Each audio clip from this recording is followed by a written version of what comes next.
नमस्कार. या बुलेटिनमध्ये तुम्हा सर्वांचं स्वागत आणि बुलेटिनच्या सुरुवातीला बातमी अजितदादांची. पालकमंत्री म्हणून बीडचा पहिलाच दौरा करणाऱ्या अजित पवारांनी सज्जड दम दिला. विकास कामं करताना खंडणी मागू नका, नाहीतर मकुका लावायला मागे पुढे बघणार नाही असं अजित पवार म्हणताय. बंदूक दाखवली तर परवाना रद्द करू हा इशारा दादा देताय. याशिवाय चारित्र्य स्वच्छ ठेवा असा सल्ला देखील त्यांनी यावेळेस दिलाय.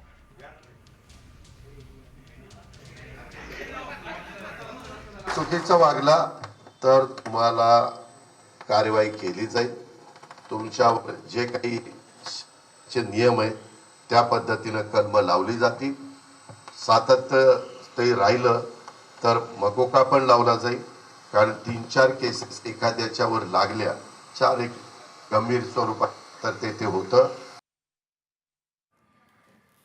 आपण पाहतोय विकास कामं करताना खंडणी मागू नका, मकोका लावेन असं दादा म्हणताय. दादांनी सज्जड दम दिलेला आहे. दादांचा इशारा मात्र कुणाला आहे? वेडवाकडं काम केलं तर सहन करणार नाही असंही दादा म्हणाले. बंदूक दाखवली तर परवाना रद्द करू असंही दादा म्हणतायत. दृष्ट प्रवृत्तीच्या लोकांना दूर ठेवा, चारित्र्य स्वच्छ ठेवा असंही अजित पवार यांनी म्हटलंय. जवळचा असला तरीही चुकीचं वागू नका असंही अजित पवार यांनी यावेळेस म्हटलंय.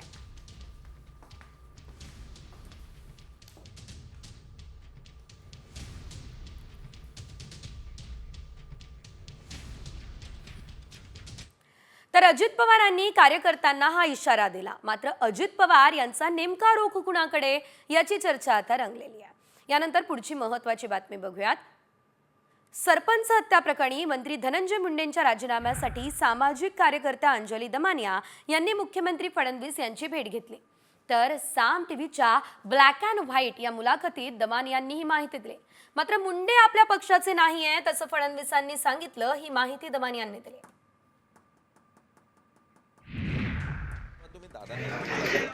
जे अत्यंत वैरी 36 आकडा त्यांच्याबरोबर भेटल्यानंतर काय प्रतिक्रिया होते दादांची? नाही, खरं तर मी हो नाही असा विचार करत होते की मी भेटू की नाही. पण कसं झालं माहिती आहे, मला जेव्हा ते अनेकदा त्यांच्या पक्षाकडनं अधिकृत भूमिका आली की बाबा आम्हाला जोपर्यंत पुरावे मिळणार नाहीत तोपर्यंत आम्ही कारवाई करणार नाही, राजीनामा घेणार नाही.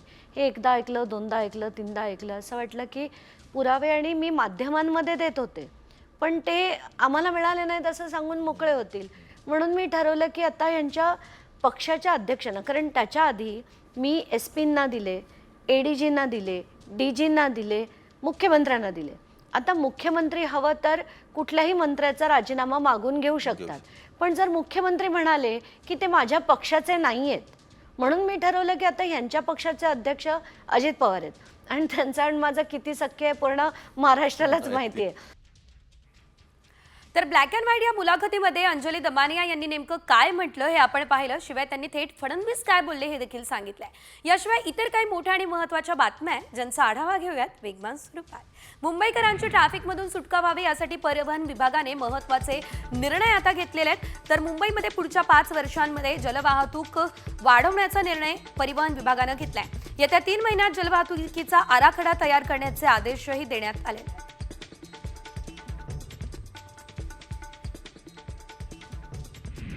मुंबईमध्ये पुढच्या 2 महिन्यांमध्ये रॅपिडो सारख्या बाईक सर्व्हिसेस सुरू होणार आहे. दरम्यान बाईक टॅक्सी सुरू करताना महिलांच्या सुरक्षेची देखील विशेष काळजी घेण्यात आली आहे. बाईक चालकाला मागे प्रवासी बसवताना बाईकच्या मध्ये पार्टिशन लावणं बंधनकारक आहे.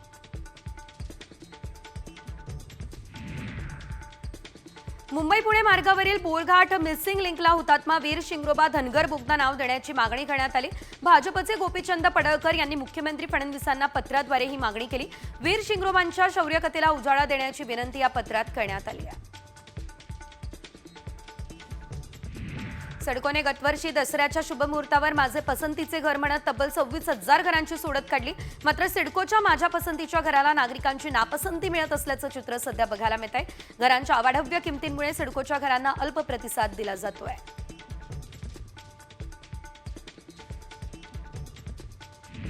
कल्याणच्या सुभाष मैदानात इंडोर स्टेडियम प्रकल्पाला क्रिकेट प्रेमींनी विरोध केला. माजी केंद्रीय मंत्री कपिल पाटील यांनी मैदानाच्या पाहणी दरम्यान क्रिकेट प्रेमींना घेराव घातला. इंडोर स्टेडियम प्रकल्प होऊ देणार नाही अशी भूमिका मनसे आणि क्रीडा प्रेमींनी व्यक्त केली.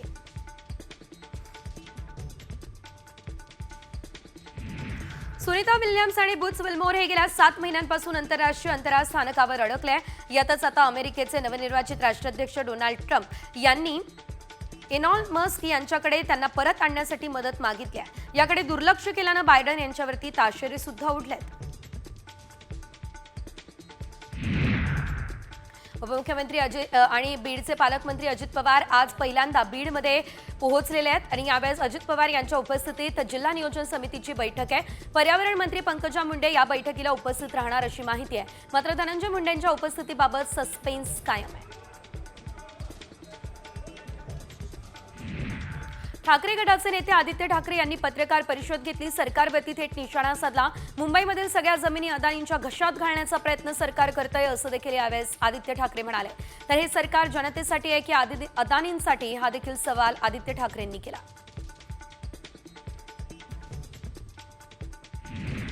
मंत्री पंकजा मुंडेंनी अजित पवारांची भेट घेतली आहे. उपमुख्यमंत्री अजित पवार यांच्या मंत्रालयातील दालनात बीड आणि नाशिक जिल्हा बँकेच्या संदर्भात बैठक होती आहे. या बैठकीआधी मंत्री पंकजा मुंडेंनी अजित पवार यांची भेट घेतली आहे.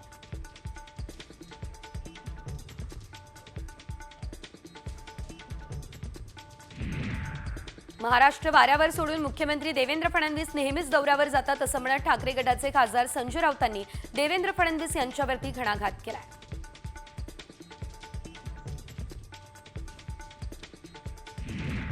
एकनाथ शिंदेंना बिनखात्याचं मंत्री केलं तरी ते मंत्रीपद सोडणार नाही, कारण त्यांच्या डोक्यावर तपास यंत्रणांची टांगती तलवार आहे असं म्हणत ठाकरे गटाचे खासदार संजय राऊतांनी शिंदेंवरती आता हल्ला केलाय.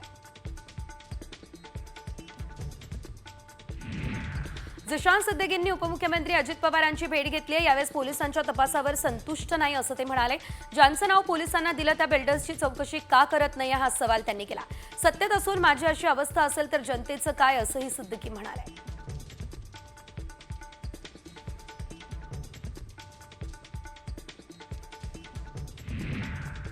रायगडच्या पालकमंत्री पदासाठी शिंदे गट आक्रमक झालाय. रायगडचं पालकमंत्रीपद शिवसेनेकडेच आलं पाहिजे ही मागणी आमदारांनी केली आहे.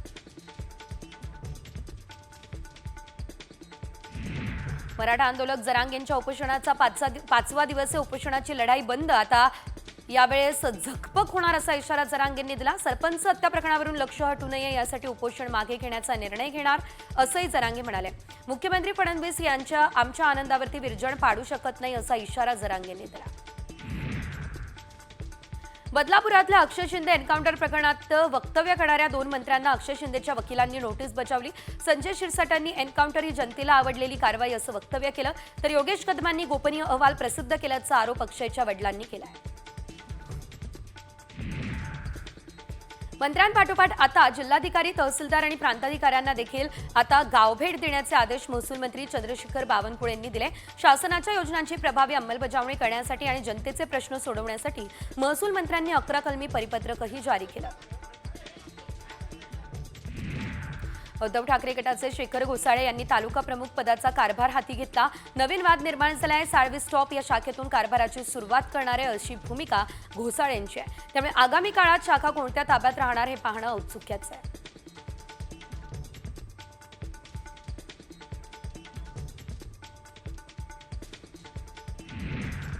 आमच्या मागण्यांसंदर्भात संध्याकाळपर्यंत सरकारनं आपली भूमिका जाहीर करावी, अन्यथा दुसरा मार्ग निवडणार. मनोज जरांगे पाटील यांनी सरकारला हा अल्टिमेटम दिलाय.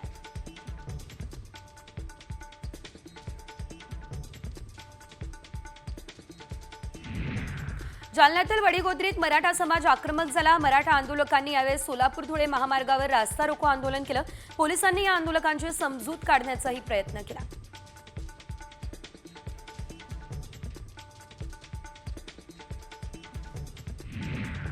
मराठा आरक्षणावर आता नव्यानं सुनावणी होणार आहे. मराठा आरक्षण कायद्याला आव्हान देणाऱ्या याचिकांवर तातडीने सुनावणी घेण्याची विनंती याचिकाकर्त्यांनी मुख्य न्यायमूर्तींना केली आहे. नवीन विशेष पूर्णपीठ स्थापन करण्याची देखील मागणी यावेळेस करण्यात आली आहे.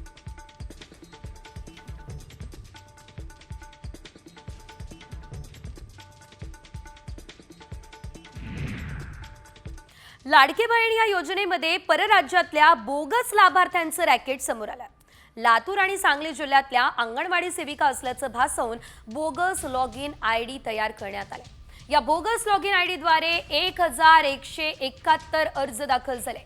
विविध जिल्ह्यातले लाभार्थी असल्याचं या अर्जात दाखवण्यात आलं, मात्र प्रत्यक्षात हे भामटे उत्तर प्रदेश, आसाम, बंगाल आणि राजस्थानमधले असल्याचं देखील समोर आलेलं आहे.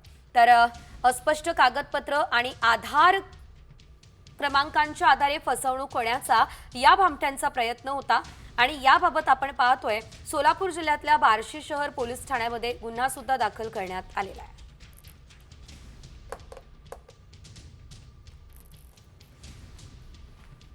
तर लाडकीमध्ये हे परप्रांतीय रॅकेट जे आहे ते आता समोर आलेलं आहे.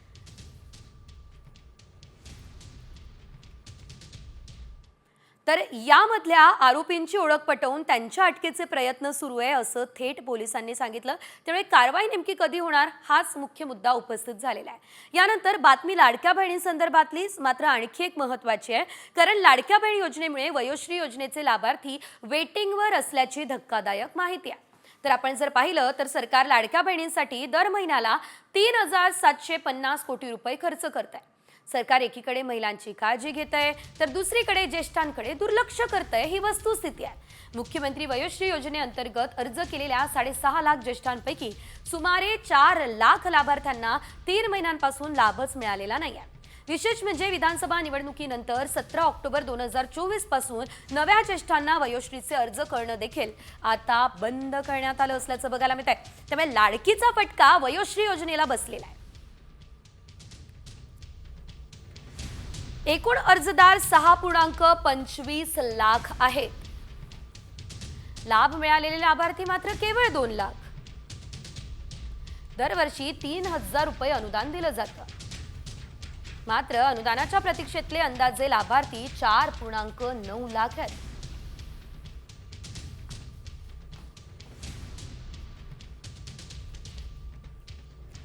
तर वयोश्री या योजनेच्या माध्यमातून ज्येष्ठांना चष्मा, श्रवणयंत्र, tripod, wheelchair, folding walker, commode खुर्ची ही उपकरणं खरेदी करण्यासाठी मदत केली जाते आणि त्यासाठी 3,000 रुपये दिले जातात.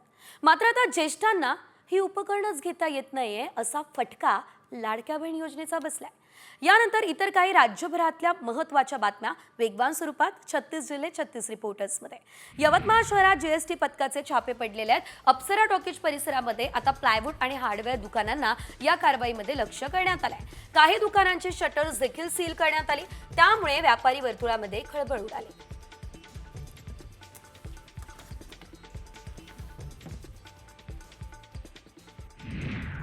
शेगाव पोलिसांनी गांजा तस्कराला रंगेहात पकडलं. या कारवाईमध्ये 2 क्विंटल 7 किलो गांजा हस्तगत झाला. एकाच अटक तर 1 आरोपी फरार आहे. यावेळेस पोलिसांनी एकूण 42 लाख रुपयांचा मुद्देमाल सुद्धा जप्त केलेला आहे.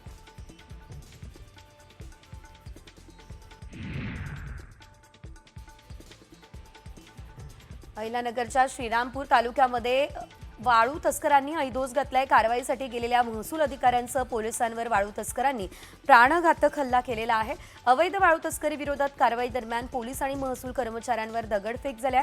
या हल्ल्यात कोतवाल तलाठ्यासह 1 पोलीस नाईक जखमी झाला.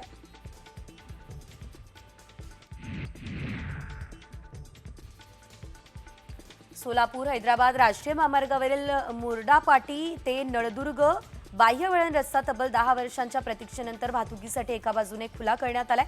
एसयूसी इन्फ्रास्ट्रक्चर कंपनीने रस्त्याचं काम केलं. यापूर्वी 4 कंत्राटदारांनी काम अर्धवट सोडून दिल्यानं काम रखडलं.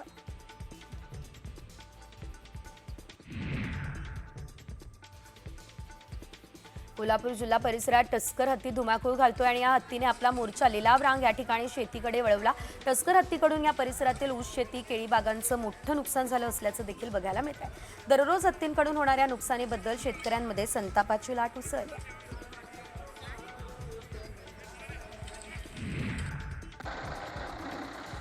यवतमाळच्या घाटंजीमध्ये कत्तलीसाठी जनावरं घेऊन जाणारा ट्रक हा पलटलाय. यात 5 बैलांचा मृत्यू झालाय. पोलिसांनी घटनास्थळी धाव घेतली आहे. 14 जनावरांची सुटका केली आहे. प्रकरणी तस्करांवर कारवाई झाल्याचं देखील अद्याप स्पष्ट नाही.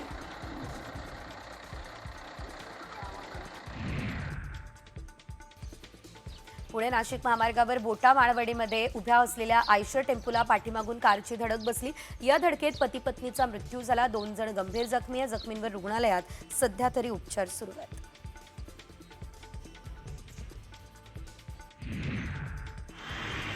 सायन पनवेल महामार्गावर जुईनगर रेल्वे स्टेशन समोर एका भरधाव कारने 2 रिक्षांना जोरदार धडक दिली. या अपघातात एक रिक्षा चालक ठार झाला तर दोन्ही रिक्षांचा चक्काचूर झाला.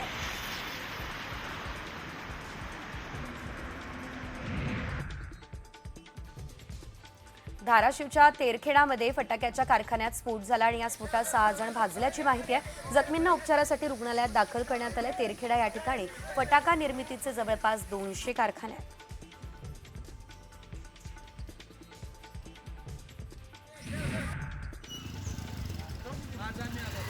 पिंपरी चिंचवड पोलीस आयुक्तालयाच्या हद्दीमध्ये एकाच दिवशी तब्बल 7 जणांनी आत्महत्या केल्याची माहिती मिळते. तर शहरात एकाच दिवशी विविध ठिकाणी इतक्या मोठ्या प्रमाणात आत्महत्या झाल्यानं खळबळ उडाली आहे.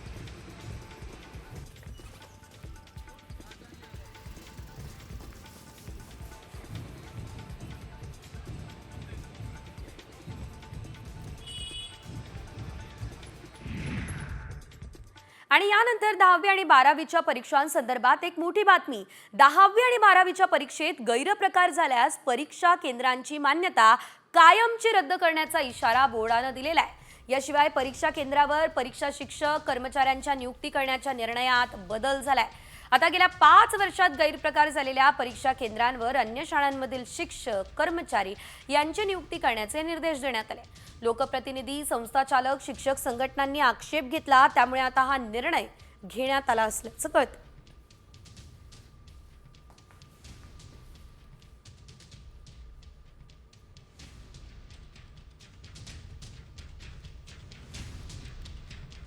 तर 10वी आणि 12वीच्या परीक्षा जवळ आलेल्या आहे. मात्र आता केवळ विद्यार्थ्यालाच फटका बसणार नाही तर थेट केंद्राची मान्यता रद्द होणार आहे. त्यामुळे केंद्रांचं देखील टेन्शन वाढलेलं आहे. पुढची बातमी बघूया सुप्रिया सुळेंसंदर्भातली. खासदार सुप्रिया सुळेंनी पुण्याच्या नांदेड गावातील विहिरीची पाहणी केली. यावेळेस त्यांनी गावकऱ्यांसोबत संवाद साधला. नांदेड गावामध्ये जीबीएसचे सर्वात जास्त रुग्ण आढळले. दूषित पाण्यामुळे हा आजार वाढल्याचं बोललं जात आहे. तर केंद्रीय पथकाने देखील या विहिरीची पाहणी केलेली होती.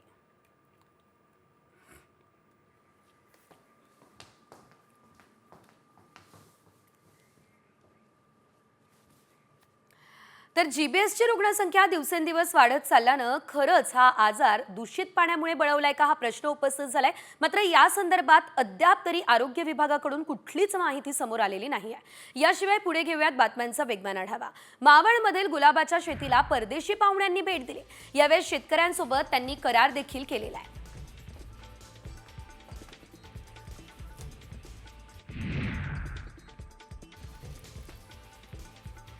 अकोल्यातल्या तिल्हारा या तालुक्यातल्या तळेगाव बाजार इथल्या माजी मुख्याध्यापकानं तुरीचं विक्रमी उत्पन्न घेतलं.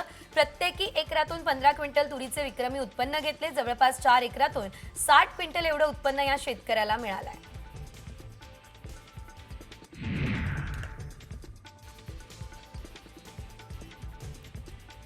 नंदुरबार जिल्ह्यामध्ये पपई तोडणीला आता सुरुवात झाली असल्याचं बघायला मिळते. उत्तर भारतात मोठ्या प्रमाणात पपईची मागणी वाढली आहे. पपईला चांगला दर मिळतोय. गेल्या 5 वर्षातील सर्वात जास्त दर पपईला मिळतोय. सध्या पपईला 15 ते 20 रुपये प्रति किलोचा दर आहे.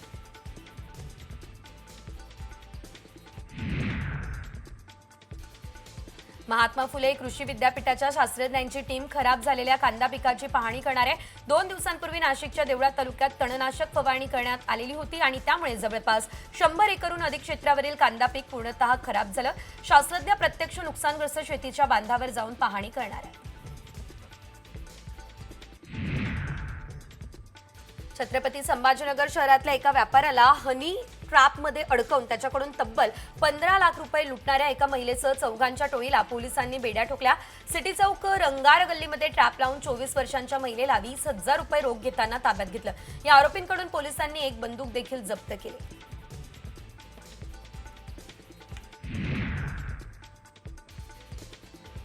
उल्हासनगरमध्ये आई बापानं आपल्या पोटाचा गोळा तोही अवघ्या 6 दिवसांचा असताना त्याला विकायला काढलाय. ज्या चिमुकलीने नीट डोळे उघडून हे जग बघितलं नाही त्या लेकराची किंमत 90,000 रुपये ठरवलेली आहे. पण हा सौदा होण्याआधी उलट्या आणि काळजाच्या या आई बापाला आणि खरेदी करणाऱ्या जोडप्याला पोलिसांनी अटक केली आहे.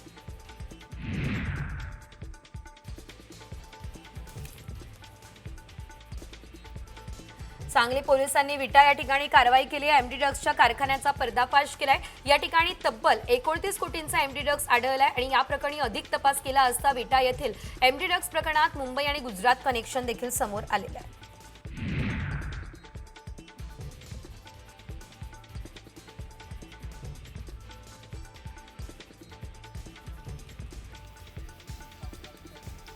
धुळे जिल्ह्यातील शिरपूर तालुक्यात छुप्या पद्धतीने गांजाची लागवड करून शेती करण्यात येते. शिरपूर तालुक्यातल्या दुर्गम भागात वन जमिनीवर गांजाची शेती करण्यात येते आणि या ठिकाणी पोलिसांनी धाड टाकत कारवाई केलेली आहे. गांजाची शेती उद्ध्वस्त सुद्धा केली आहे.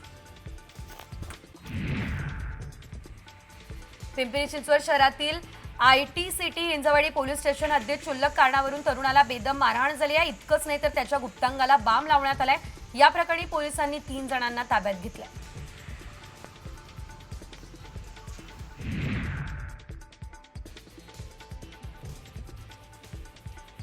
नाशिकच्या सटाणा तालुक्यात दुचाकी चोरीच्या घटना मोठ्या प्रमाणात सुरू आहे आणि त्यातच पोलिसांनी 3 जणांना ताब्यात घेतलं. त्यांच्याकडून चोरीच्या 21 दुचाकी जप्त केल्या. चोरट्यांकडे आणखी दुचाकी चोरल्या असल्याचा संशय पोलीस अधिक या संदर्भातला तपास सुद्धा करताना दिसत आहे.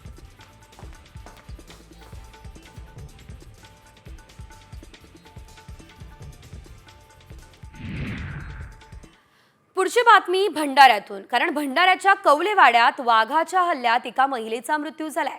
त्यानंतर संतप्त गावकऱ्यांनी वन विभागाच्या गाड्यांची तोडफोड केली आहे. काही वेळासाठी तणावाची स्थिती या ठिकाणी निर्माण झाली तर वन विभागाचे कर्मचारी उशिरा घटनास्थळी पोहोचले, हा गावकऱ्यांचा आरोप आहे. मृत महिलेच्या कुटुंबियांना तातडीने 50 लाखांची आर्थिक मदत करावी आणि कुटुंबातील एकाला शासकीय नोकरी द्यावी अशी गावकऱ्यांची मागणी.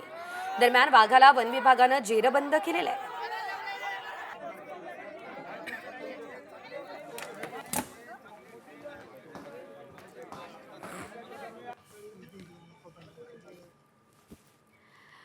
यानंतर बातमी बुलढाण्यातून, कारण बुलढाणा जिल्ह्यातल्या लोकांना आता नव्या संकटाचा सामना करावा लागतोय. असं मी का म्हणतेय, कारण आधी या गावकऱ्यांचे केस गळत होते, मात्र आता याच गावकऱ्यांना दृष्टीदोषाच्या समस्येला सामोरं जावं लागतंय. शेगाव तालुक्यातल्या बोण गावात अनेक लोकांच्या डोक्यावरचे केस गळाले होते. औषधाने काही लोकांच्या डोक्यावर केस आले, मात्र त्यांना नवीनच त्रास आता सुरू झालेला आहे. कारण यातल्या काहींची नजर कमजोर आहे. जे लोक केस गळतीच्या समस्येने हैराण झाले आहेत त्यांना आता थेट डोळ्यांचा त्रास सुद्धा होतोय. आमच्या जवळपास 15-20 दिवस झाले आमची नजर कमी झालेली आहे. चष्मा लावायची दिसत नाही, आम्हाला चष्मा काही नसे. त्यामुळे हे नेमकं कशामुळे झालं हे सरकारने आम्हाला याचा निर्णय लवकर द्यावा. 2-4 दिवसात, 4-5 दिवसात वाट पाहतो आम्ही. रक्त 1 महिना झाला तपासून नेलं, गावातली माती नेलेली आहे, राशन कार्डच घेऊन नेले, शेंगा गिंगा हरभरे सर्व जे नमुने नेलेले आहेत, परंतु त्याचा निर्णय काय आला नाही. हे झालं कशामुळे? केस गळले राजा 15 दिवसा अगोदर. आता डोकसोबेच्या खाजवते विषय एक, आणि नजर तशी झाली खरोखर दिसत नाही, म्हणजे असं अंदर दिसते. हा डोळ्याला जास्ती आणि खाजवते टाकलं डबल, फोडाले थोडं लाल लाल अजून. तर आता केस गळतीनंतर होत असलेल्या दृष्टीदोषावर तात्काळ उपाय करण्याची मागणी गावकऱ्यांकडून केली जाते. यानंतर पुढे आणखी एक मोठी बातमी. सिडकोच्या माझे पसंती घराला या नागरिकांची नापसंती असल्याचं दिसतंय. तर सिडकोने गतवर्षी दसऱ्याच्या मुहूर्तावर 26,000 घरांची तब्बल सोडत काढली. यासाठी 1,60,000 पेक्षा अधिक नागरिकांनी अर्ज दाखल केले. मात्र काही दिवसांपूर्वी सिडकोने आपल्या घरांच्या किमती जाहीर केल्या. त्यानंतर मात्र सर्वसामान्यांची निराशा झाली. सिडकोच्या घरांच्या किमती पाहून 1,60,000 अर्जदारांपैकी केवळ 15,000 अर्जदारांनीच अनामत रक्कम आता भरलेली आहे.